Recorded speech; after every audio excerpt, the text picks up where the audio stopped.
wondering if she'd need to find a detour from her detour.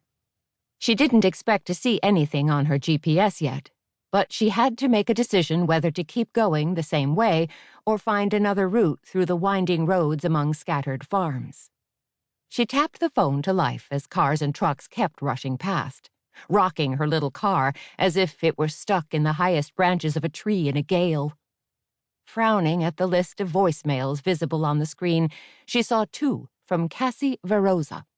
Cassie was her #1 competitor for being named the next partner at the public relations firm of Krause, Matsui, Fitzgerald. Cassie had attended all the right schools, from kindergarten to the big-name university where she graduated with a degree in communications. But her major truly had been meeting and befriending people with the connections to get her where she wanted to go with the least amount of effort. Lauren hadn't learned how to do that because her parents hadn't been able to put her on the fast track when they didn't even know such a thing existed. The past had been working against her, until now. She'd been sent to check out the 2 sites in the county where potential clients were interested in building a casino because, until shortly before her 14th birthday, she'd lived in the Amish community. Her boss thought, since she'd grown up plain, she'd have an inside track on how the local Amish would feel about a new casino being built in their midst. Even if she knew the opinions of the local communities, she wasn't going to use any insider information because, if everything went as Lauren hoped, she wouldn't come into contact with a single person she'd known during her childhood.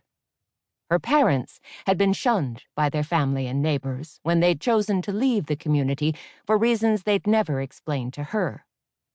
When she'd asked once during her first semester of college, she'd been told by her mother and father that they'd disagreed with a decision made by the bishop and could no longer stay. They never explained what that decision had been, or why they'd been opposed enough to it that they gave up everything but each other and her, and she hadn't pushed when she saw how sad her question had made them. Because she'd been a child and not yet baptized, she hadn't been shunned, so no Amish door in the community would be closed to her. Yet, how could she schmooze the very people who'd turned their backs on her parents? Maybe she hadn't understood when she was younger, but she'd noticed, in spite of her parents' attempts to keep the truth from her, how alone they seemed to feel. They didn't fit into the English world. They now lived in a Bryn Mawr caretaker's cottage on the estate where her father was the gardener and her mother worked inside the big house as the cook. There weren't a lot of jobs out in the real world for people with no more than an 8th grade education, and her mother had been passed over for promotion to housekeeper twice because of it. Once she made partner at Krause, Matsui, Fitzgerald, she'd be able to take care of her parents and give them the lifestyle she wanted them to have. She intended to buy them a house in Sarasota, Florida. That would allow them to escape the winters, which seemed to sap them more every year, as well as let them live near the plain community of Pinecraft, where the rules governing the Amish were looser. Being in the Sunshine State might banish the shadows clinging to their eyes when they thought she wouldn't notice. Then she'd be alone in Pennsylvania. Her folks had hoped she'd find a nice man and settle down by now. Her mouth twisted. Nice men didn't come into her life often. The few she'd met were already married or in a serious relationship. She'd thought she'd found one, but eventually came to see what everyone else had right from the beginning. He'd been using her connections to feed his ambitions in the public relations business.